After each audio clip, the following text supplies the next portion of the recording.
ओम श्री गणेशाय नमः। प्रेम से बोलिए विघ्नहर्ता भगवान श्री गणेश की जय। इससे पहले की कथा सुनने के लिए, वीडियो को लाइक करने के लिए और प्यार से कमेंट्स करने के लिए आप सभी का बहुत बहुत धन्यवाद। आज सुनिए आगे की कथा। इससे पहले के अध्याय में आपने जाना था कि किस प्रकार भगवान गणेश के विवाह के लिए सभी लोगों ने प्रस्थान किया था, लेकिन एक जगह पर जाकर गणेश जी ठहर गए, क्योंकि उनका कहना था कि जब तक श्री हरि मुक्त हो यहाँ नहीं आ जाते तब तक यह विवाह संभव नहीं हो सकता। जिस रास्ते से भगवान गणेश सभी लोगों के साथ अपनी बारात लेकर जा रहे थे, उससे केवल 1 योजन दूर पर ही उग्रकर्ण नामक दैत्य की राजधानी गंडकी नगर था। तब वहीं पर वे सभी रुक गए। उसके बाद गणेश जी ने सबसे पहले उग्रकर्ण के पास दूत रूप में जिसे भेजा, वे थे नंदीश्वर। जब नंदीश्वर ने उग्रकर्ण के महल में प्रवेश किया और वहां जाकर द्वारपाल को सूचना दी, उसके बाद जो कुछ भी हुआ उसके आगे का वृतांत आज आप सुनेंगे। दैत्यों ने सूर्य के समान दैत्य विमान और सुदृढ़ काय नंदीश्वर को देखा तो भयभीत हो गए। सभा में निर्वता छा गई। दैत्यराज का संकेत मिलने पर नंदीश्वर उसे अभिवादन कर आसन पर बैठ गए। फिर उन्होंने कहा कि दैत्यराज, मैं अनेक राजत सभाओं में जा चुका हूँ और सर्वत्र ही आओ भगत, व्यक्ति का सम्मान करने की नीति देखी, किंतु तुम लोग अत्यंत बलवान, सुंदर और ऐश्वर्य संपन्न होते हुए भी भेड़ियों के समान बुद्धि रहित हो, इसलिए किसी बुद्धिमान मनुष्य का आदर सत्कार करना भी नहीं जानते। ये धर्म केवल राजा का ही नहीं, आमाद आदि वर्ग और प्रजा वर्ग का भी है। इससे पता चलता है कि तुम्हारी समस्त प्रजा सभासद और आमात्य वर्ग भी मूर्ख ही है। ये सुनकर दैत्यराज ने कुछ विनम्रता से कहा कि हे वृषश्रेष्ठ, तुम्हारी बुद्धि ब्रह्मा के समान तेज, अग्नि के समान और वायुगति के समान प्रतीत होती है। तुम कौन, कहाँ से आए और आने का उद्देश्य क्या है? प्रिय भक्तों, ये सुनकर नंदीश्वर बोले, असुरराज, मैं भगवान शूलपाणि का वाहन और प्रमुख गण नंदी हूँ। उनके यहाँ भगवान गणेश ने धरती का भार उतारने के लिए अवतार धारण किया है। वे प्रभु सर्वसमर्थ और समस्त संसार के उत्पत्ति, पालन और विनाश करने वाले हैं। अनेक दैत्यों का उन्होंने संहार किया है। यह तथ्य तुमसे छुपा नहीं है, इसलिए तुम्हें उनका अनुग्रह होना चाहिए। उनका संदेश है कि तुम सब बंदी देवगढ़ को मुक्त कर दो। प्रिय भक्तों, नंदीश्वर की बात सुनकर वे राक्षस कहने लगा, देवगढ़ को मुक्त कर दो? क्यों?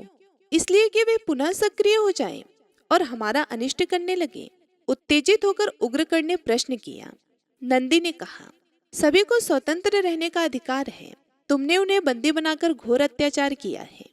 अपने को संयम कर पुनः विचार करके देखो कि तुम जो कुछ कर रहे हो वह न्याय है या अन्याय।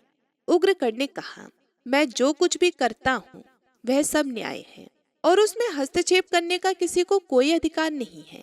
अपने गणेश्वर से कहो कि अधिक उछल कूद ना करे, मेरी शरण में आ जाए, तो उसे मृत्यु का भय नहीं रहेगा और नहीं तो वह मारा अवश्य जाएगा। प्रिय भक्तों, ये सुनकर नंदीश्वर कहने लगे, दैत्य, कहा वे सर्वात्मक प्राणी, तुम्हारी तो उनसे कोई तुलना ही नहीं हो सकती, इसलिए मेरी बात मानकर उनकी आज्ञा का तिरस्कार मत करो।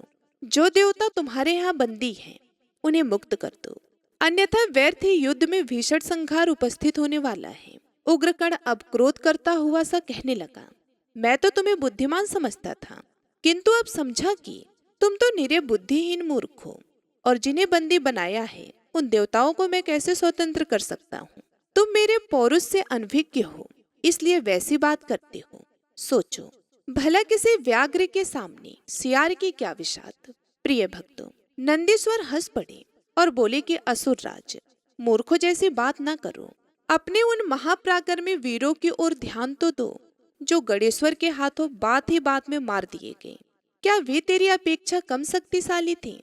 देख, नीति कुशल वही है जो संयोजित कार्य करे। तुझे भगवान गणेश्वर की आज्ञा मानकर अपने प्राणों की रक्षा करना ही कर्तव्य है। प्रिय भक्तों, ये सुनते ही मारे क्रोध के दैत्यराज के नेत्र लाल हो गए। अब उसने क्रोधपूर्वक गरजते हुए कहा कि मूर्ख बैल, तू यहाँ शांति दूत बनकर आया है या उपदेश देने? मैं तुझे दूत समझकर ही कुछ नहीं कहता, नहीं तो अभी तेरे प्राण जरूर ले लेता। अब उस दूधमुखी बालक की प्रशंसा मेरे सामने बिल्कुल मत करना। नंदीश्वर भी गरज उठे और कहने लगे कि अरे वो मूर्ख पापी अधम, तेरी बुद्धि मारी गई। और काल सिर पर सवार है, इसलिए व्यर्थ वार्तालाप कर रहा है। तेरे मुख से मयूरेश्वर की निंदा सुनकर अकेला मैं ही तुझे मार डालने में समर्थ हूँ, किंतु मेरे स्वामी ने ऐसा करने की मुझे आज्ञा नहीं दी है। यह कहकर नंदीश्वर ने घोर हुंकार की, जिससे समस्त दैत्य सभा भयभीत हो गई। अनेक राक्षस आकरण ही मूर्छित हो गए और अनेक इधर उधर छिप गए। यह देखकर घोर गर्जना करते ये नंदेश्वर दैत्य सभा से उठकर वायु की गति से चल दिए। नंदीश्वर ने शिव शिवा की सेवा में उपस्थित होकर मयूरेश्वर से दैत्य सभा के समस्त समाचार कह दिए और अपने तथा दैत्यराज के मध्य हुई बातों से भी अवगत कराया। तब मयूरेश्वर ने शिव जी से आज्ञा लेकर प्रमट गणों और देवताओं आदि को दैत्यों पर आक्रमण करने का आदेश दे दिया।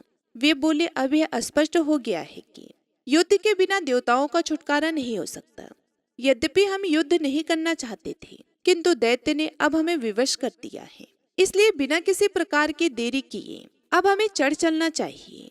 ऐसा कहकर गणेश्वर ने सिंह गर्जना की और तब समस्त शिवगण आदि भी मयूरेश्वर की जय, गणनायक की जय, गणनायक की जय का घोष करते हुए युद्ध के लिए गंडकी नगर की ओर बढ़ चले। उधर गुप्तचरों द्वारा आक्रमण का समाचार पाकर दैत्यराज ने सामना करने और शत्रुओं को भी आगे बढ़ने का आदेश दे दिया। तब 10 करोड़ दैत्यों की चतुरंगी सेना नगर से बाहर आकर युद्ध करने लगी। वह मत आदिगण बड़ी वीरता, धैर्य और साहस से युद्ध कर रहे थे। प्रिय भक्तों, दोनों ओर से अनेक प्रकार के अस्त्रों शस्त्रों का प्रयोग किया जा रहा था। उन अस्त्रों शस्त्रों से असुरों की सेना गिरती जा रही थी और शिव गणेश की सेना उन असुरों को काटती जा रही थी और धरती पर शवों का ढेर लगा जा रहा था। धीरे धीरे दैत्यों की विशाल सेना काल कौलिले दैत्य उग्रकड़ के पास जाकर कहने लगा, राजाधिराज, शिव सेना ने हमारी विशाल वाहिनी को समाप्त कर डाला और नगर की सीमा बाहरी भागों, वनों, खेतों, जलाशयों और अन्य महत्वपूर्ण स्थानों को भी अपने अधिकार में कर लिया है। महाराज, हम तो बड़ी कठिनाई से अपने प्राण बचाकर युद्ध का समाचार देने आए हैं। उसे पहले तो उनकी बातों पर विश्वास नहीं हुआ और जब उसे विश्वास हो गया तो शोक के कारण वह प्रलाप करने लगा। देखो, पतंगों के समान तुच्छ शिवगणों ने मेरी मंदरगिरी के समान विशाल और अजय सेना को नष्ट कर डाला। अब क्या किया जाए? आमत्य ने उसे समझाया कि महाराज, अभी हमारे पास असंख्य सैनिक और सभी प्रकार के साधन हैं। आप आज्ञा दीजिए जिससे कि रण क्षेत्र में पुनः सेना भेजी जा सके। वे तुच्छ शिवगढ़ अब की बार अवश्य ही पराजित होंगे। प्रिय भक्तों, ये सुनकर उग्रगण ने कुछ प्रसन्नता व्यक्त करते हुए कहा, अच्छा, इस बार अधिक पराक्रमी वीरों की सेना भेजी जाए, उसकी संख्या भी पहले से अधिक रहे और मैं भी स्वयं रण क्षेत्र में पहुंचता हूँ। अब क्या था, पहले से अधिक विशाल दैत्य सेना रणभूमि में आ पहुंची। उग्रकर्ण स्वयं भी अश्व पर सवार होकर वहां आ पहुंचा और उसने वीरों को भीषण आक्रमण करने का आदेश दे दिया। इस बार शिवगण प्राणों का मोह छोड़कर युद्ध करने लगे, इसलिए शिवगणों के पांव उखड़ने लगे और वे राक्षसों के सामने पीछे हटने के लिए विवश हो गए। यह देखकर स्वयं मयूरेश्वर अपने वाहन मयूर पर सवार होकर युद्ध में आ डटे। शिव जी भी नंदीश्वर पर सवार होकर युद्ध करने लगे। शिवगणों ने फिर से असुरों को काटना प्रारंभ कर दिया। नंदीश्वर ने उग्रकर्ण पर मुक्के से प्रहार किया और उसका घोड़ा मार डाला और उसका छत्र भी तोड़ दिया। इसलिए दैत्यराज दूसरे घोड़े पर बैठकर आया। तभी उसके अमात्य कौस्तुभ और मैत्र नामक 2 दैत्यों ने उसे विश्वास दिलाया, असुरराज, शत्रुओं को नष्ट किए बिना हम आपको अपना मुख नहीं दिखाएंगे। ये निश्चय मानिए कि हमें कोई भी परास्त नहीं कर सकता। प्रिय भक्तों, अब उन दोनों की बात सुनकर उग्रकर्ण ने चैन की सांस ली। अब युद्ध जोरों पर चल पड़ा।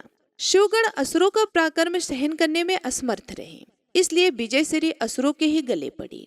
मयूरेश की सेना बहुत दूर तक पीछे धकेल दी गई। विजय दैत्य सेना विजय गीत गाते हुए नगर में पहुंच गई। अब वीरभद्र, नंदीश्वर और मयूरेश आपस में विचार करने लगे कि अब क्या किया जाए। निश्चय हुआ कि शत्रु को अधिक संभलने न देने के लिए उद्देश्य से ही तुरंत घोर आक्रमण कर दिया जाए।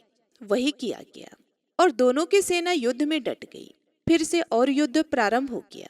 एक बार सडासन गणराज मूर्छित हो गए, किंतु मैत्र और कौस्तुभ दोनों मारे गए और बहुत ही राक्षसी सेना का संहार भी हो गया। शेष सेना भाग खड़ी हुई। विजय शिव गणेश की जय कहते हुए विजय उल्लास मनाने लगे। अपनी सेना को पराजित हुई देखकर दैत्यराज ने फिर से विशाल सेना के साथ युद्ध के मैदान में प्रवेश किया और घोर युद्ध करने लगा।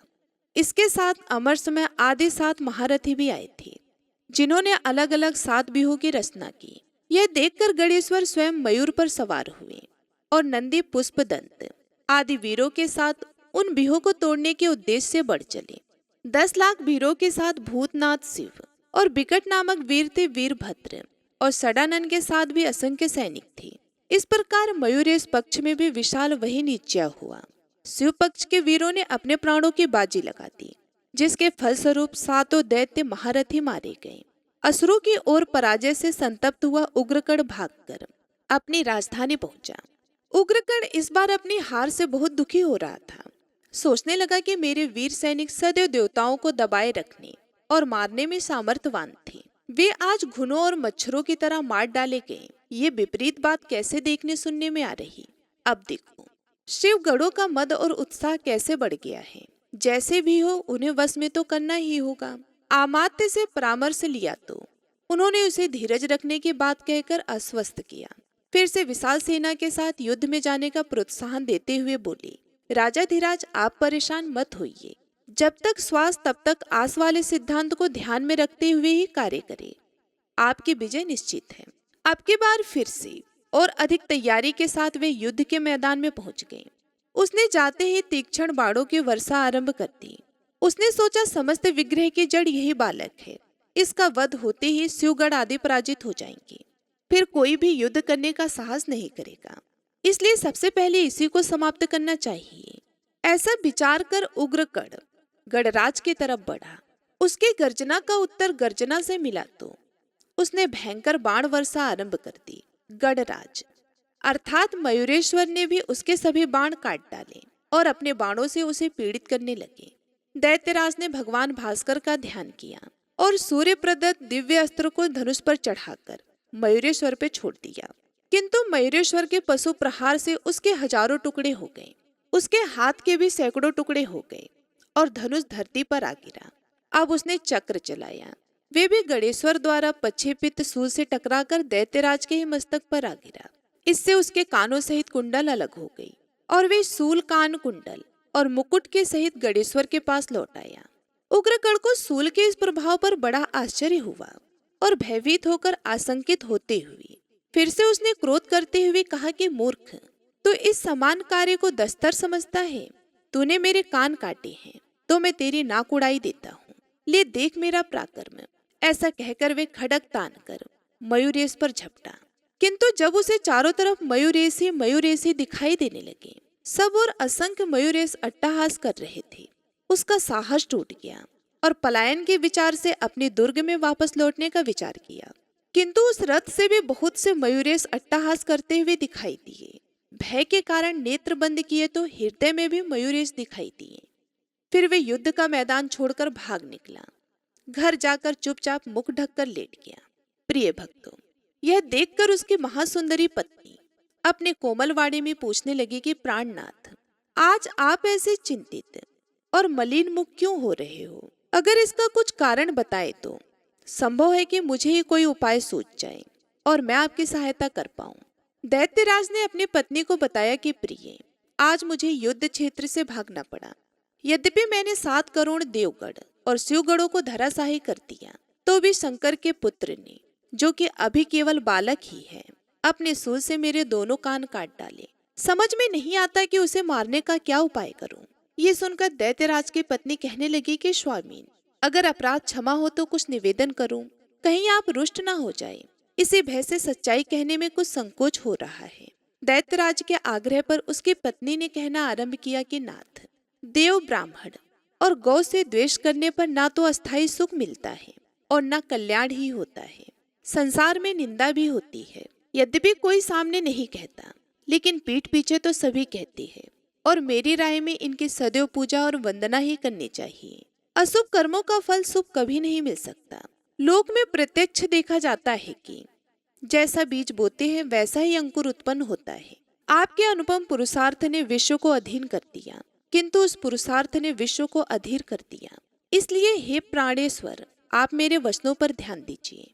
सभी देवताओं को मुक्त करके जगदीश्वर गणराज की शरण में जाइए। वे प्रभु आपको अवश्य ही क्षमा कर देंगे अगर आप मेरे निवेदन को नहीं मानेंगे, तो निर्विघ्न सुख से निश्चित ही वंचित हो जाओगे। आपको जिद छोड़कर सुख रूप पुरुषार्थ की सिद्धि करना ही श्रेयकर होगा। अपनी पत्नी के वचन उसे जहर बुझे तीर की तरह प्रतीत हुई, तो उग्रकर्ण लाल आंखों से उसकी ओर देखता हुआ बोला कि मैं तो तुम्हें बहुत चतुर समझता था प्रिय, किंतु तुमने तो मुझे वीर कर्म से विमुख करने और उत्साह भंग करने वाली बात कह दी। तुम्हारी बात मानकर तो मुझे सर्वज्ञ अब से ही प्राप्त होगा। शत्रु कितना भी शक्तिशाली हो, उसके मन से प्रशंसा करना या युद्ध छोड़कर आत्मसमर्पण करना तो अत्यंत ही निंदनीय कर्म है। इससे तो मर जाना ही अच्छा है। क्या तुम नहीं जानती कि वीरों का कर्तव्य युद्ध है, क्योंकि युद्ध में जीतने से तीनों लोगों की ख्याति, सम्मान और ऐश्वर्य प्राप्त होगा, और युद्ध में मरने से स्वर्ग मिलेगा। अगर मैं युद्ध से घबराकर शत्रु की शरण लूंगा, तो मरने के बाद मुझे पूर्वजों सहित नरक की प्राप्ति होगी। फिर एक रहस्य की बात तुम्हें और बताता हूँ। मैं जगत गुरु देवाधिदेव गणेश्वर को भली प्रकार जानता हूँ। उनका अवतार मुझे मोक्ष प्रदान करने के लिए उसी प्रकार हुआ है, जैसे लंकेश्वर रावण को मुक्त करने के लिए श्री राम का अवतार हुआ था। किंतु यह सब जानते हुए भी मैं काल को तुच्छ समझता हूँ। संसार में मेरे समान कोई भी योद्धा नहीं है, इसलिए युद्ध क्षेत्र में गणेश्वर का सिर तो मैं अवश्य ही काटूंगा, फिर चाहे कुछ भी क्यों ना हो। प्रिय भक्तों, इसके बाद जो कुछ भी हुआ उसका वृतांत आप अगले अध्याय में सुनेंगे। अगर आज की ये कथा आप सभी को पसंद आई हो तो हर बार की तरह आज भी वीडियो को लाइक करके कमेंट बॉक्स में अपना प्यार जरूर दीजिएगा। आइए अब गौरीपुत्र गणेश भगवान जी की बहुत ही सुंदर कथा सुनते हैं। एक बार भगवान गणेश बाल रूप में चुटकी भर चावल और चम्मच में दूध लेकर पृथ्वी लोक में निकले। वे सबको अपनी खीर बनाने को कहते जा रहे थे, पर सबने उनकी बात को अनदेखा किया। इसी दौरान एक गरीब बुढ़िया ने उनका खीर बनाना स्वीकार कर लिया। एक भगोना चूल्हे पर चढ़ा दिया। इस पर गणेश जी ने घर का सबसे बड़ा बर्तन चूल्हे पर चढ़ाने को कहा। बुढ़िया ने बाल लीला समझते हुए घर का बड़ा भगोना उस पर चढ़ा दिया। कुछ देर में ही एक चमत्कार हुआ। गणेश जी के दिए चावल और दूध बढ़ गए और पूरा भगोना उससे भर गया। इसी बीच गणेश जी नहाने के बाद खीर खाने की बात कहते हुए वहां से चले गए। पीछे से बुढ़िया के पोते पोती आए तो भूख लगने पर बुढ़िया ने उन्हें वह खीर खिला दी। खीर बनते देख रही पड़ोसन को भी बुढ़िया ने कटोरा भरकर खीर दे दी। बेटे की बहू ने भी चुपके से एक कटोरा खीर खाने के साथ एक कटोरा खीर छिपा दी। इसके बाद भूख लगी तो बुढ़िया ने भी खाने के लिए खीर हाथ में ले ली और बोली, आजा रे गणेशवा, खीर खा ले। तभी गणेश जी वहाँ पहुँच गए और बोले कि मैंने तो खीर पहले ही खा ली। जब बुढ़िया ने पूछा कि कब खाई, तब वो बोले कि जब तेरे पोते पोती पड़ोसन व बहू ने खाई तभी मेरा पेट भर गया। इसके बाद जब बुढ़िया ने बाकी बची खीर के उपयोग के बारे में पूछा तो गणेश जी ने उसे नगर में बांटने को कहा। जब बुढ़िया ने खीर बांटी तो राजा को भी इसका पता चल गया। इस पर उसने बुढ़िया को अपने दरबार में बुला लिया। सारा माजरा जानकर उसने बुढ़िया की खीर का भगोना अपने पास मंगा लिया। पर राजा के महल में जैसे ही वह पहुंचा तो उसमें कीड़े मकोड़े व जहरीले जानवर गिर गए। यह देख राजा ने वह बर्तन वापस बुढ़िया को दे दिया, जो उसके घर ले जाते ही वापस पहले जैसा हो गया।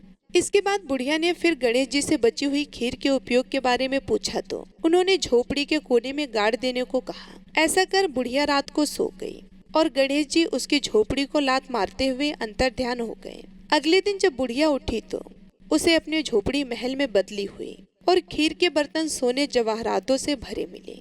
गणेश जी की कृपा जानकर बुढ़िया काफी प्रसन्न हो गई। हे गणेश जी महाराज, आपने जैसा फल बुढ़िया को दिया वैसा सबको देना। कथा कहने वाले व हुकार भरने वाले और आसपास के सुनने वाले सबके भंडार भरे रखना। बोलिए गणेश जी महाराज की जय, भगवान शिव की जय, माता पार्वती की जय। आइए अब सुनते हैं भगवान कृष्ण की एक सच्ची कहानी, जो कि आप सभी लोगों को सुनना चाहिए। एक गांव में कृष्णा नामक एक बच्चा रहता था, जिसके जन्म लेते ही उसकी माँ की मृत्यु हो गई और कुछ दिनों बाद माता पिता दोनों की मृत्यु हो गई। इसके बाद कृष्णा की दादी ने उसे पाल पोस कर बड़ा किया। अब कृष्णा 5 साल का हो गया था तो उसकी दादी को उसकी पढ़ाई लिखाई की चिंता होने लगी। एक दिन उसकी दादी अपने पोते को लेकर गुरुकुल गई और गुरुजी से आग्रह करते हुए कहने लगी कि गुरुजी कृपया करके आप मेरी कृष्णा को अपने गुरुकुल में दाखिला देकर हमारी सहायता करें। गुरुजी ने कृष्णा को निःशुल्क शिक्षा देने का वचन दिया और उसकी दादी से कहा कि कल से आप कृष्णा को गुरुकुल भेजिए। इसके बाद दादी और पोता दोनों घर की ओर चल पड़े। घर पहुंचकर दादी को रात भर इस बात की चिंता सताती रही कि गुरुकुल में दाखिला हो गया, गुरुकुल में दाखिला तो हो गया, लेकिन कृष्णा नन्हा सा बालक इतने घने जंगलों को पार करके अकेले गुरुकुल कैसे जाएगा। दरअसल उसके घर और गुरुकुल के बीच एक बहुत घना जंगल था और जंगल में शेर और चीता जैसे बहुत प्रकार के जंगली जानवर थे और घर से गुरुकुल जाने के लिए उस जंगल को पार करना होता था। दूसरे दिन सुबह जब कृष्णा गुरुकुल जाने लगा तो उसकी दादी ने कहा कि बेटा, अगर तुझे रास्ते में डर लगे तो तुम्हारा दूसरा भाई गोपाल इस जंगल में गाय चराता है, तुम उसे पुकार लेना, वो जरूर तुम्हारी मदद करेगा। अब दादी ने यह बात कृष्णा को बस ऐसे ही बता दी ताकि कृष्णा डरे ना। वह सोचे कि इसी जंगल में उसका भाई गोपाल रहता है, इस कारण वो आराम से गुरुकुल जा सके। लेकिन दादी को क्या पता था कि कुछ और ही होने वाला है। अब कृष्णा गुरुकुल के लिए निकल पड़ा। 5 साल का छोटा सा कृष्णा जब उस घने जंगल में पहुंचा तो उसे बहुत डर लगा। चारों तरफ से जंगली जानवरों का आवाज और खड़खड़ाहट से बेचारे कृष्ण को डर लगने लगा। तभी उसे अपने दादी की कही हुई बातें याद आ गई और वे जोर जोर से चिल्लाने लगा। कहने लगा कि गोपाल भैया, मुझे गुरुकुल पहुंचा दो, मुझे बहुत डर लग रहा है, आप जल्दी से आ जाओ भैया, मुझे बहुत डर लग रहा है। उस नन्हे बालक को इतने विश्वास से पुकारता देखकर भगवान श्री कृष्ण दौड़ते चले आए। 14-15 साल के रूप में भगवान श्री कृष्ण कृष्णा के पास आ गए और उसके सामने प्रकट हो गए। उन्हें देखते ही कृष्णा भागकर उनके पास गया और उनसे लिपटकर बोला, गोपाल भैया, मुझे बहुत डर लग रहा था। भगवान ने कहा, अब डरने की कोई बात नहीं, मैं तुम्हें गुरुकुल पहुंचा दूंगा। और उन्होंने उस बालक का हाथ पकड़कर गुरुकुल तक पहुंचा दिया। गुरुकुल पहुंचकर कृष्णा ने कहा कि गोपाल भैया, जब शाम को मेरी छुट्टी होगी उस समय आप मुझे लेने आना और घर तक पहुंचा देना। भगवान ने कहा कि तुम चिंता मत करना, मैं शाम को तुम्हें लेने आऊंगा। अब कृष्णा गुरुजी के पास जाकर अपनी पढ़ाई करने लगा। शाम में जब उसकी छुट्टी हुई तो फिर से भगवान अपनी 5 गायों के साथ उसके पास आए।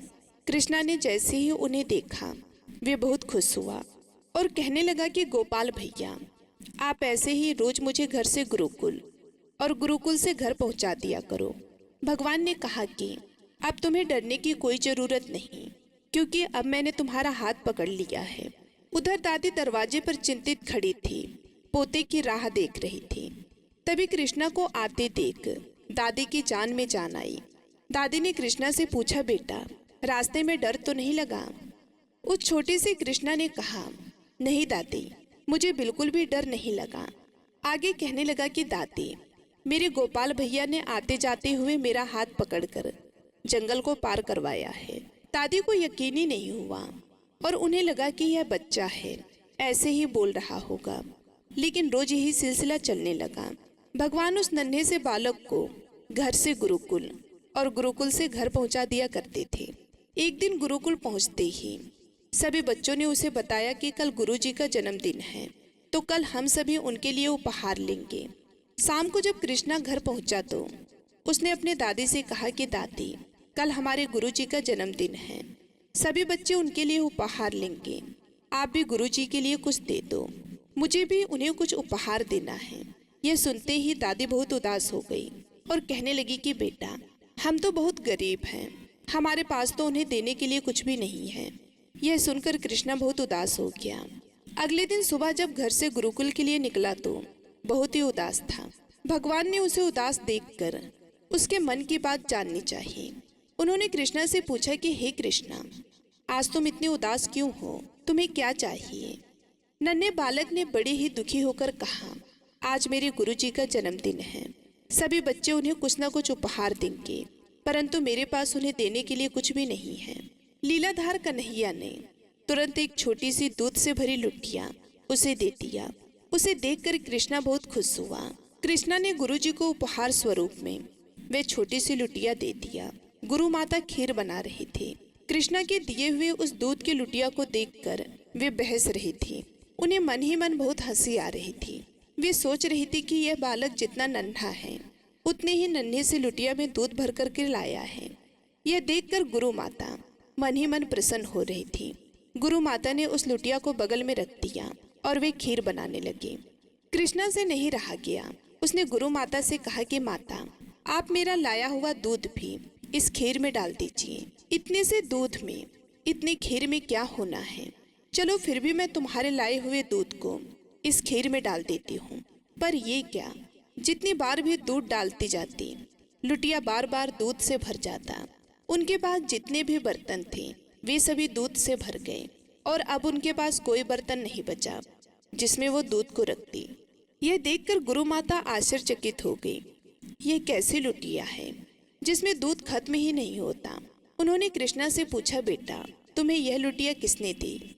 कृष्णा ने कहा कि मेरे बड़े भाई हैं गोपाल भैया, उन्होंने ही मुझे यह लुटिया से भरी दूध दी है।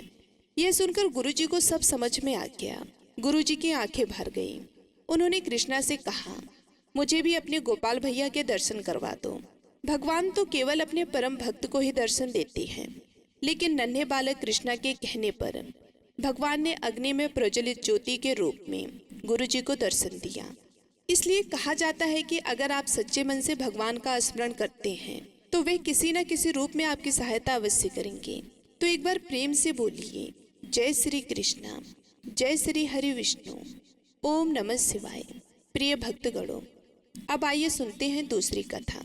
किसी गांव में एक संत रहा करते थे। वे एक बार वृंदावन गए, वहां कुछ दिन घूमे, दर्शन किया। जब वो वापस लौटकर आए तो मन में सोचा कि भगवान के दर्शन तो कर लिए, चलो भगवान को भोग लगाकर कुछ प्रसाद लेते चले। उस संत ने लड्डू खरीदा, मंदिर गए और प्रसाद चढ़ाया और आश्रम में आकर सो गए। सुबह की गाड़ी से उन्हें अपने गांव जाना था। सुबह वृंदावन से गाड़ी चली जो काफी दूर जाने पर आधे रास्ते में ही रुक गई। तब तक शाम हो चुकी थी। संत ने सोचा कि अभी गांव तक जाने में 3 से 4 घंटे लगेंगे, भूख भी लग रही है। तो उस संत ने सोचा कि चलो हाथ पैर धोकर संध्या वंदन करके कुछ खा लिया जाए। संत ने हाथ पांव धोया और लड्डू खाने के लिए डिब्बा खोला तो उन्होंने देखा कि लड्डू में चींटे लगे थे। उन्होंने चींटों को हटाकर 1-2 लड्डू खा लिए। बाकी लड्डू प्रसाद बांट दूंगा, यह सोचकर बाकी लड्डुओं को रख देते हैं।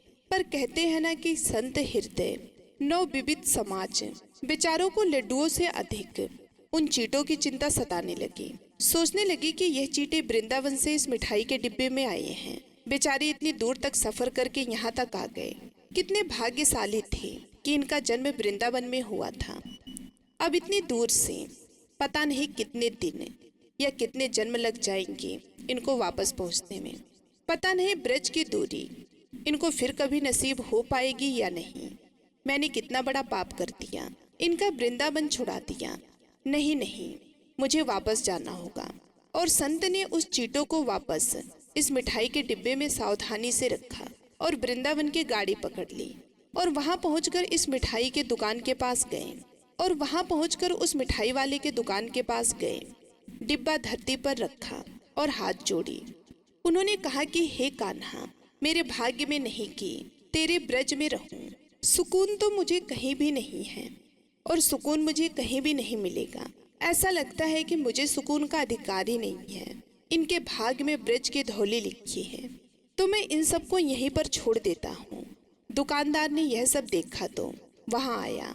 2 कामदार बोले, महाराज चींटे गए तो कोई बात नहीं, आप दूसरी मिठाई तौलवा लीजिए। संत ने कहा, भैया मिठाई में कोई कमी नहीं थी, इन हाथों से पाप होते होते रह गया, इसका प्रायश्चित करने आया हूँ। दुकानदार ने जब सारी बात सुनी तो उस संत के पैरों के पास बैठ गया।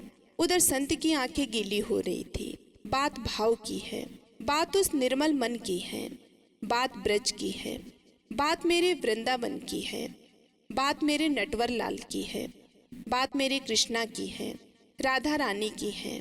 बूझो तो सब कुछ है, नहीं बूझो तो सब पागलपन है। प्रिय भक्तगण, घर से जब भी बाहर जाएं तो घर में विराजमान अपने प्रभु से जरूर मिलकर जाएं और जब लौट कर आए तो उनसे जरूर मिले, क्योंकि उनको भी आपके घर लौटने का इंतजार रहता है।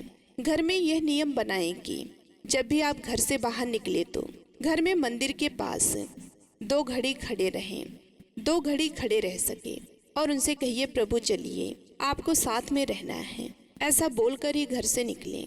क्योंकि आप भले ही लाखों की घड़ी हाथों में क्यों न पहने हो, पर समय तो प्रभु के हाथों में है।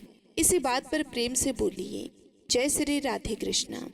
प्रिय भक्तगणों, अब आइए सुनते हैं तीसरी कथा। एक लड़की थी जो श्री कृष्ण जी की अनन्य भक्त थी। बचपन से ही कृष्ण भगवान का भजन करती थी, भक्ति करती थी। भक्ति करते करते बड़ी हो गई। भगवान श्री कृष्ण की कृपा से उनका विवाह श्री धाम वृंदावन में किसी अच्छे घर में हो गया। विवाह होकर पहली बार वृंदावन आई। नई दुल्हन होने की वजह से वे कहीं भी नहीं जा सकती, वे कहीं भी नहीं जा सकी और मायके चली गई। और वे दिन भी आ गया जब उसका पति उसे लेने उसके मायके आया। अपने पति के साथ फिर वृंदावन पहुंची। पहुंचते पहुंचते उसे शाम हो गई। पति वृंदावन में यमुना के किनारे रुककर कहने लगा, देखो शाम का समय है, मैं यमुना जी में स्नान करके अभी आता हूँ। तुम इस पेड़ के नीचे बैठ जाओ और सामान की देख रेख करना, मैं थोड़े ही समय में आ जाऊंगा। यहीं पर सामने हूँ, कुछ यदि लगे तो मुझे आवाज दे देना। इतना कहकर पति वहां से चला गया और वह लड़की बैठ गई। अब एक हाथ लंबा घूंघट निकाल रखा था, क्योंकि गांव है और ससुराल भी है, और कहने लगी कि देखो बिहारी जी, आपकी कितनी कृपा है। आपको मैंने बचपन से चाहा और आपकी कृपा से मेरा विवाह भी श्री धाम वृंदावन में हो गया। मैं इतने वर्षों से ठाकुर जी को मानती हूँ, परंतु अब तक उनसे कोई रिश्ता नहीं जुड़ा। फिर वे लड़की सोचती है कि ठाकुर जी की उम्र क्या होगी, लगभग 16 वर्ष। लगभग 16 वर्ष तो होगी ही। मेरे पति 20 वर्ष के हैं, उनसे थोड़े से छोटे हैं। ठाकुर जी इसलिए वे मेरे पति के छोटे भाई की तरह हैं और मेरे देवर की तरह हैं, तो आज से ठाकुर जी मेरे देवर हो गए। अब तो वह लड़की ठाकुर जी से नया संबंध जोड़कर प्रसन्न हुई और मन ही मन ठाकुर जी से कहने लगी, देखो ठाकुर जी, आज से मैं तुम्हारी भाभी और तुम मेरे देवर हो गए। अब वह समय कब आएगा जब तुम मुझे भाभी भाभी कर पुकारोगे। इतना सोच ही रही थी कि तभी एक 10 से 15 वर्ष का बालक आया और उस लड़की से बोला कि भाभी। लड़की अचानक अपने भाव से बाहर आई और सोचने लगी कि वृंदावन में मैं तो नई आई हूँ, ये भाभी कहकर कौन बुला रहा है। नई थी इसलिए घूंघट उठाकर नहीं देखा कि गांव के किसी बड़े बूढ़े ने देख लिया तो बड़ी बदनामी होगी। अब बालक बार बार भाभी कहता, पर वो उत्तर नहीं देती। बालक पास आया और बोला कि नेक अपना चेहरा तो दिखा दो। यह सुनकर वह लड़की और कसकर घूंघट पकड़कर बैठ गई।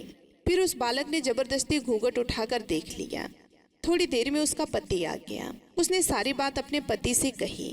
पति ने कहा, तुमने मुझे आवाज क्यों नहीं लगाई। वह बोली कि आपको मैं आवाज लगाती इससे पहले कि वह यहाँ से भाग गया, बस मैंने उसका चेहरा देखा। पति बोला, चिंता मत करो, वृंदावन बहुत बड़ा थोड़े ही है। कभी किसी गली में लड़का मिल गया तो हड्डी पसली एक कर दूंगा।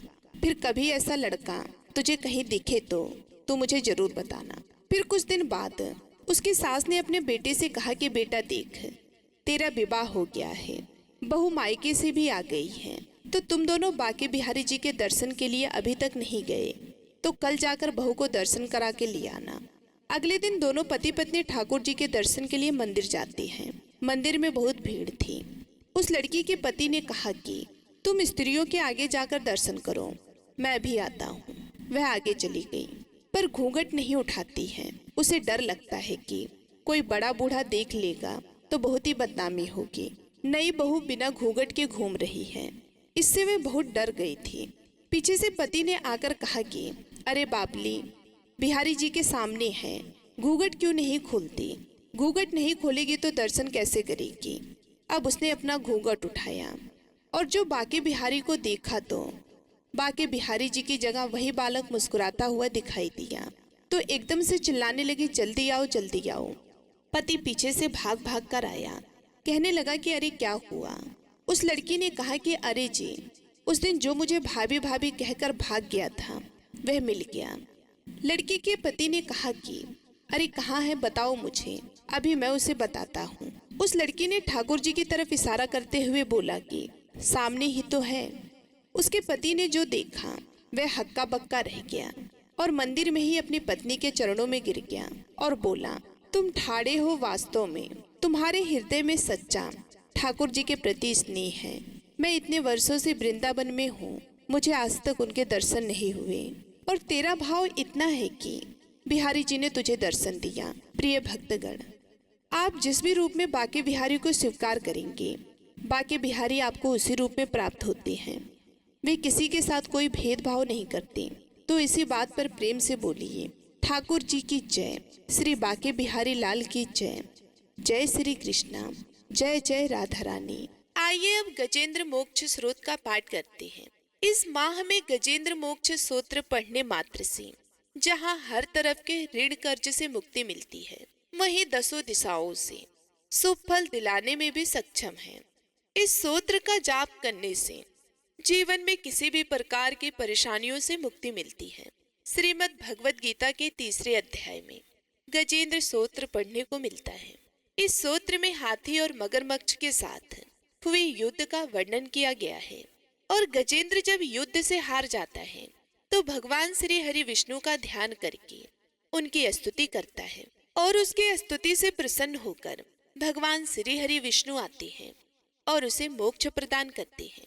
और हे भक्तों, इस पाठ को करते समय अगर हम अपने मन में यह भावना रखें कि हे श्री हरि विष्णु, हे मेरे प्रभु, जिस प्रकार से आपने गजेंद्र को परेशानी से बाहर निकाला, उसी प्रकार से हमें भी हमारी परेशानियों से बाहर निकालिए, तो यकीन मानिए निश्चित ही भगवान श्री हरि विष्णु हमारी मदद स्वयं करते हैं। तो आइए अब सच्चे मन से भगवान श्री हरि विष्णु का ध्यान करके इस परम कल्याण सूत्र का पाठ करते हैं। जय श्री हरि विष्णु। सूत जी ने कहा कि बुद्धि के द्वारा पिछले अध्याय में वर्णित रीति से निश्चय करके तथा मन को हृदय देश में स्थिर करके वे गजराज अपने पूर्व जन्म में सीखकर कंठस्थ किए हुए सर्वश्रेष्ठ एवं बार बार दोहराने योग्य निम्नलिखित सूत्र का मन ही मन पाठ करने लगा।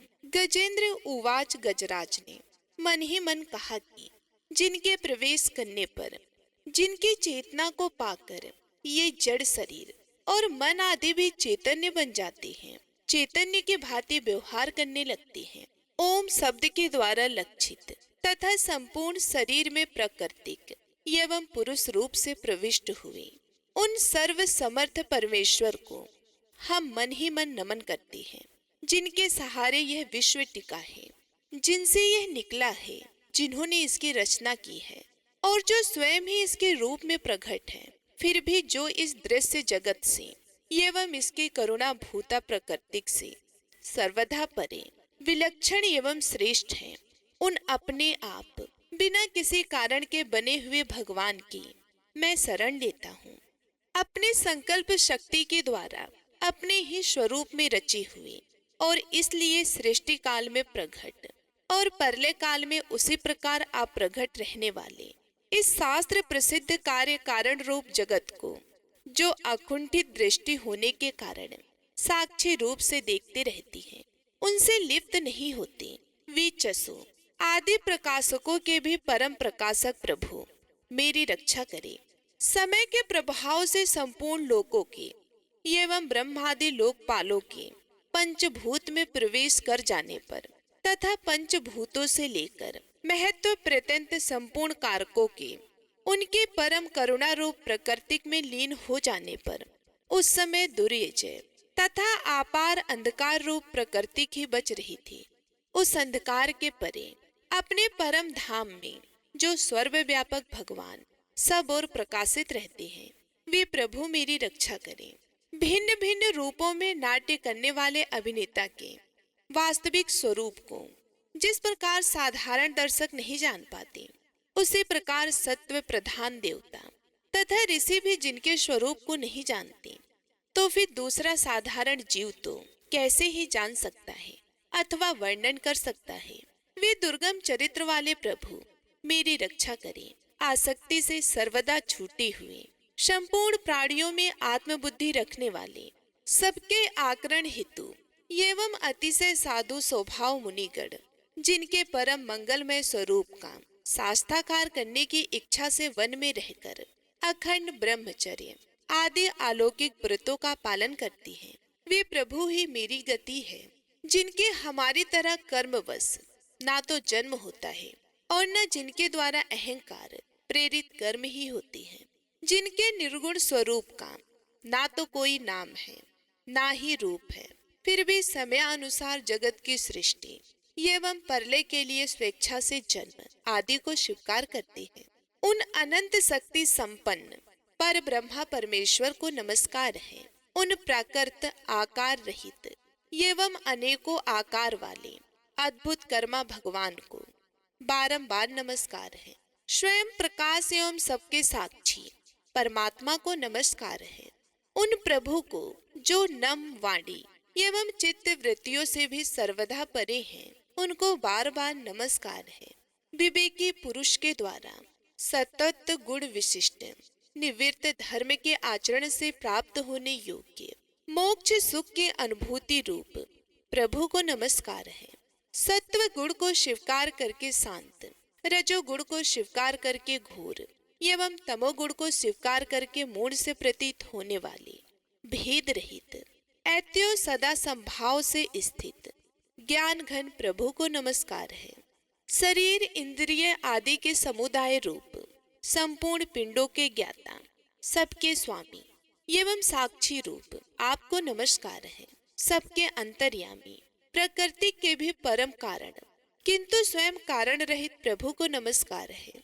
संपूर्ण इंद्रियों एवं उनके विषयों के ज्ञाता, समस्त प्रतीतियों के कारण रूप संपूर्ण जड़ प्रपंच एवं सबकी मूलभूता अविद्या के द्वारा सूचित होने वाले तथा संपूर्ण विषयों में अविद्या रूप से भासने वाले आपको नमस्कार है। सबके कारण किंतु स्वयं कारण रहित तथा कारण होने पर भी परिणाम रहित होने के कारण अन्य कारणों से विलक्षण कारण आपको बारंबार नमस्कार है। संपूर्ण वेदों एवं शास्त्रों के परम तात्पर्य मोक्ष रूप एवं श्रेष्ठ पुरुषों की परम गति भगवान को नमस्कार है। जो त्रिगुण रूप काष्ठों में छिपे हुए ज्ञान रूप अग्नि है, उक्त गुणों में हलचल होने पर जिनके मन में सृष्टि रचने की ब्रह्मवृत्ति जागृत हो उठती है तथा आत्म तत्व की भावना के द्वारा विधि निषेध रूप शास्त्र से ऊपर उठे हुए ज्ञानी महात्माओं में जो स्वयं प्रकाशित हो रहे हैं, उन प्रभु को मैं नमस्कार करता हूँ। मुझ जैसे शरणागत पशु तुल्य जीवों की अविद्या रूप फांसी को सदा के लिए पूर्ण रूप से काट देने वाले, अत्यधिक दयालु एवं दया करने में कभी आलस्य न करने वाले नित्य मुक्त प्रभु को नमस्कार है। अपने अंश से संपूर्ण जीवों के मन में अंतर्यामी रूप से प्रकट रहने वाले सर्वनियंता अनंत परमात्मा आपको नमस्कार है। शरीर, पुत्र, मित्र, घर, संपत्ति एवं कुटुंबियों में आसक्त लोगों के द्वारा कठिनता से प्राप्त होने वाले तथा मुक्त पुरुषों के द्वारा अपने हृदय में निरंतर चिंतित ज्ञान स्वरूप सर्व सामर्थ्य भगवान को नमस्कार है। जिन्हें धर्म, अभिलक्षित भोग, धन तथा मोक्ष की कामना से भजने वाले लोग अपनी मन चाहे गति पा लेते हैं, अपितु जो उन्हें अन्य प्रकार से अयाचित भोग एवं अविनाशी पार्षद शरीर भी देती हैं, वे अतिशय दयालु प्रभु मुझे इस विपत्ति से सदा के लिए उबार लें।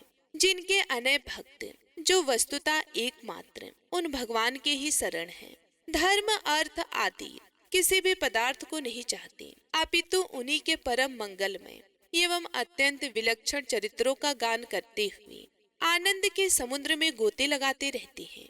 उस अविनाशी सर्वव्यापक, सर्वश्रेष्ठ ब्रह्मादि के भी नियामक आप भक्तों के लिए प्रकट होने पर भी, भक्ति योग द्वारा प्राप्त करने योग्य अत्यंत निकट होने पर भी, माया के आवरण के कारण अत्यंत दूर प्रतीत होने वाले, इंद्रियों के द्वारा अगमय तथा अत्यंत दुर्विज्ञ, अंतरहित किंतु सबके आदि कारण एवं सब ओर से परिपूर्ण उन भगवान की मैं स्तुति करता हूँ। ब्रह्म आदि समस्त देवता, चारों वेद तथा संपूर्ण चराचर जीव नाम और आकृतिक भेद से जिनके अत्यंत क्षुद्र अंश के द्वारा रचे गए हैं। जिस प्रकार प्रज्वलित अग्नि से लपटे तथा सूर्य से किरणें बार बार निकलती हैं और पुनः अपने कारण में लीन हो जाती है, उसी प्रकार बुद्धि, मन, इंद्रियां और नाना योनियों के शरीर, यह गुणमय प्रपंच, जिन स्वयं प्रकाश परमात्मा से प्रकट होता है और पुनः उन्हीं में लीन हो जाता है, वे भगवान ना तो देवता है, ना असुर, ना मनुष्य हैं, ना तिर्यक मनुष्य से नीची पशु पक्षी आदि किसी योनि के प्राणी हैं, ना वे स्त्री हैं, ना पुरुष और नपुंसक ही हैं, ना वे ऐसे कोई जीव हैं जिनका इन तीनों ही श्रेणियों में समावेश हो सके, ना वे गुण हैं, ना कर्म, ना कार्य, ना तो कारण ही। सबका निषेध हो जाने पर जो कुछ बचा रहता है वही उनका स्वरूप है और वे ही सब कुछ हैं। ऐसे भगवान मेरे उद्धार के लिए अभिभूत हो। मैं इस ग्रह के चुंगल से छूटकर जीवित नहीं रहना चाहता, क्योंकि भीतर और बाहर सब ओर से अज्ञान से ढके हुए इस हाथी के शरीर से मुझे क्या लेना है। मैं तो आत्मा के प्रकाश को ढक देने वाले उस अज्ञान की निवृत्ति चाहता हूँ, जिसका काल कर्म से अपने आप नाश नहीं होता, अपितु भगवान की दया से अथवा ज्ञान के उदय से होता है। इस प्रकार मोक्ष का अभिलाषी मैं विश्व के रचयिता, स्वयं विश्व के रूप में प्रकट तथा विश्व से सर्वदा परे, विश्व को खिलौना बनाकर खेलने वाले, विश्व में आत्म रूप से व्यापक, आजन्मा, सर्वव्यापक एवं प्राप्त वस्तुओं में सर्वश्रेष्ठ श्री भगवान को केवल प्रणाम ही करता हूँ। उनकी शरण में मैं हूँ, जिन्होंने भगवत भक्ति रूप योग के द्वारा कर्मों को जला डाला है। वे योगी लोग उस योग के द्वारा शुद्ध किए हुए अपने हृदय में जिन्हें प्रकट हुआ देखते हैं, उन योगेश्वर भगवान को मैं नमस्कार करता हूँ, जिनके त्रिगुणात्मक सत्व रज तम रूप, शक्तियों का राग रूप, वेग असह्य है, जो संपूर्ण इंद्रियों के विषय रूप में प्रतीत हो रहे हैं, तथापि जिनकी इंद्रियां विषयों में ही रची पची रहती हैं।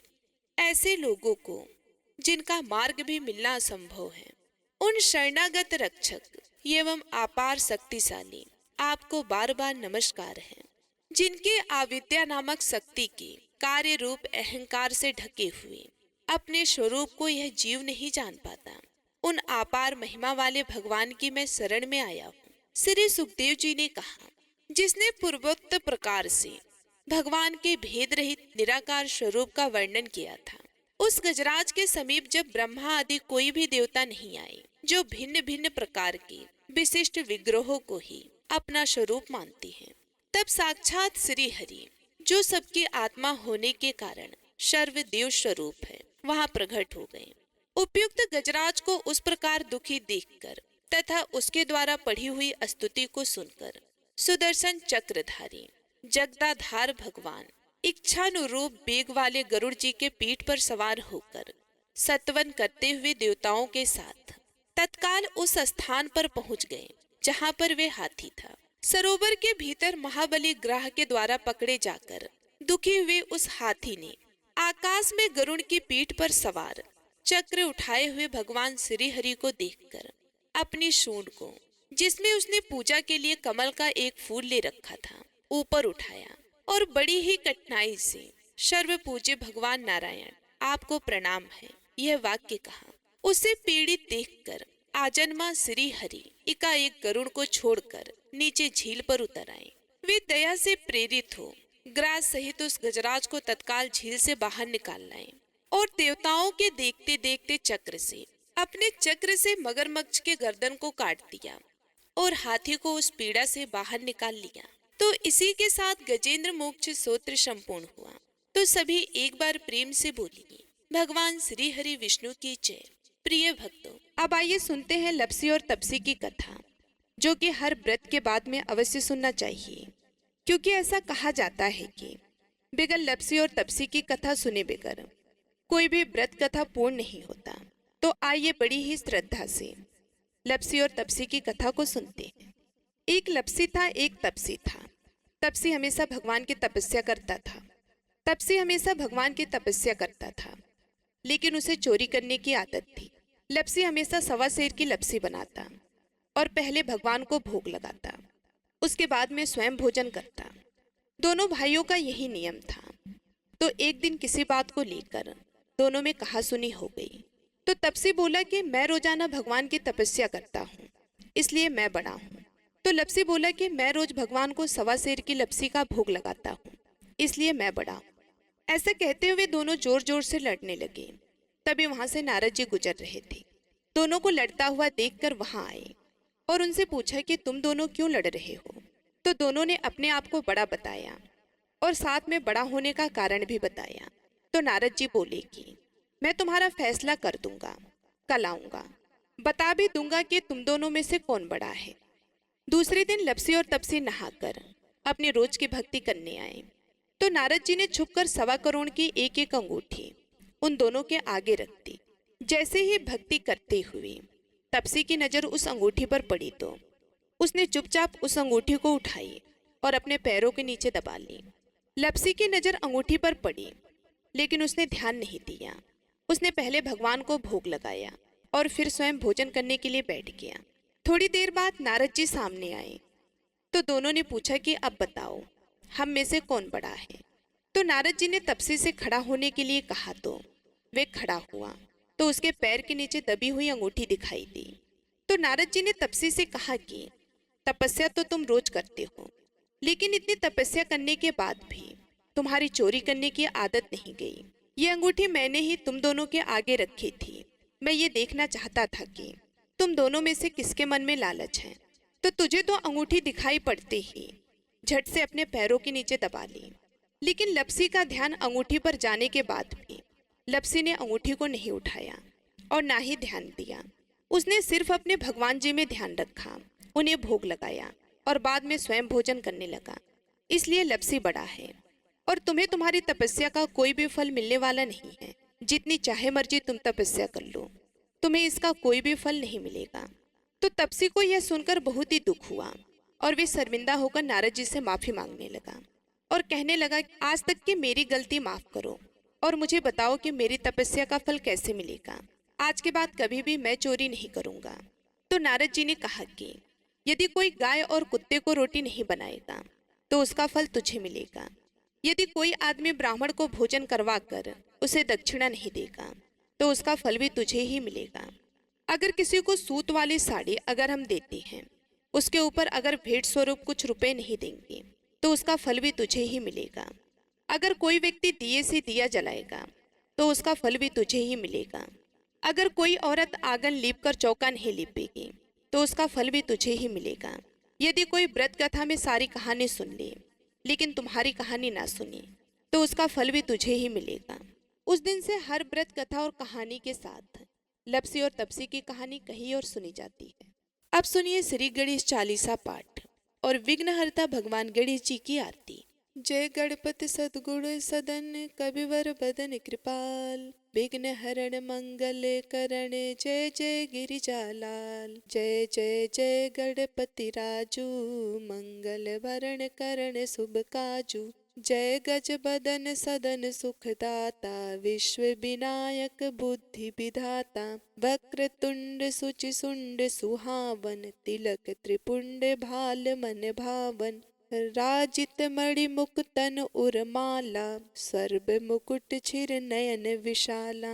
पुस्तक पाणि कुठार त्रिशूलम मोदक भोग सुगंधित फूलम। सुंदर पीतांबर तन साजित चरण पादुका मुनि मन राजित। धन शिव सुवन षडानन भ्राता गौरी ललन विश्व विधाता। रिद्धि सिद्धि तव चवर डुलावे मूसक वाहन सोहत द्वारे। कहो जन्म शुभ कथा तुम्हारी अति सुचि पावन मंगलकारी। एक समय गिरिराज कुमारी पुत्र हेतु तप कीन्हा भारी। भयो यज्ञ जब पूर्ण अनुपा तब पहुँचे तुम धरि द्विज रूपा। अतिथि जान की गौरी सुखारी बहुविधि सेवा करी तुम्हारी। अति प्रसन्न है तुम वर दीना मातु पुत्र हित जो तप कीन्हा। मिलहि पुत्र तुहि बुद्धि विशाला बिना गर्भ धारण यही काला। गणनायक गुण ज्ञान निधाना, पूजित प्रथम रूप भगवाना।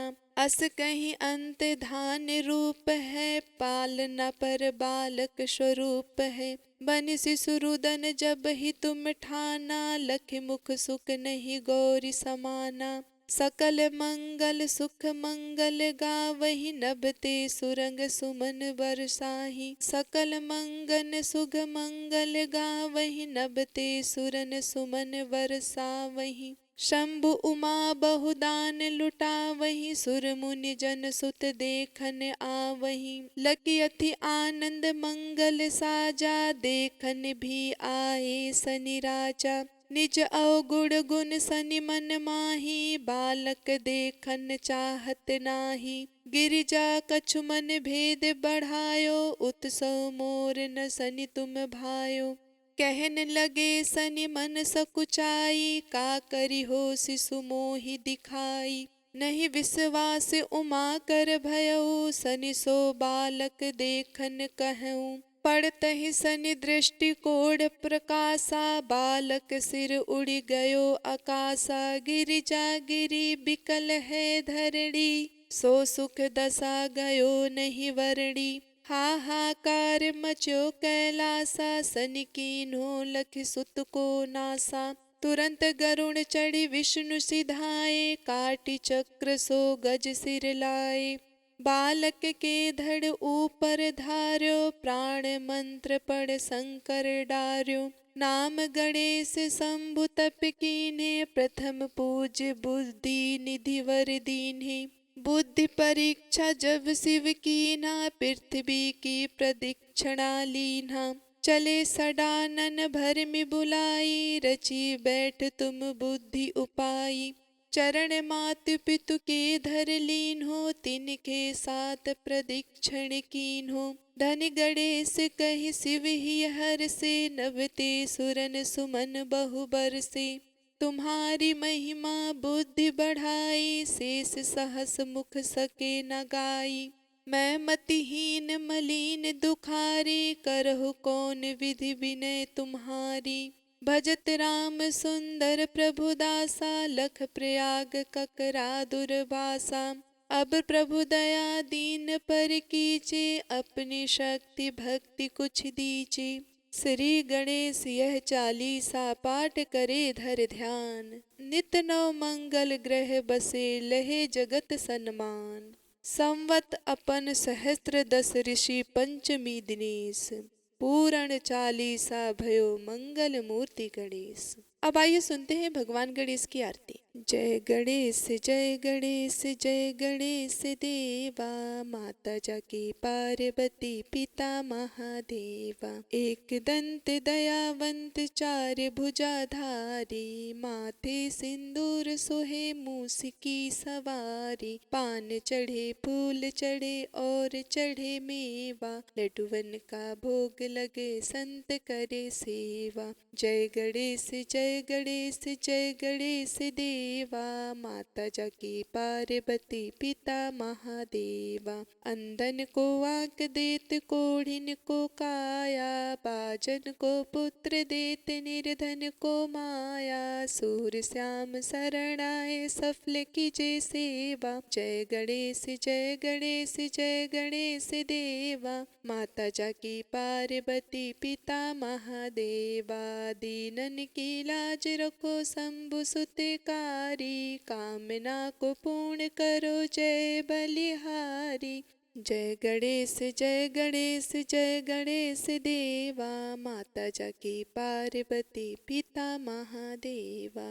उम्मीद करती हूँ आज की वीडियो आप सभी लोगों को बेहद ही पसंद आई होगी। मिलती हूँ मैं आप सभी लोगों से अगले वीडियो में।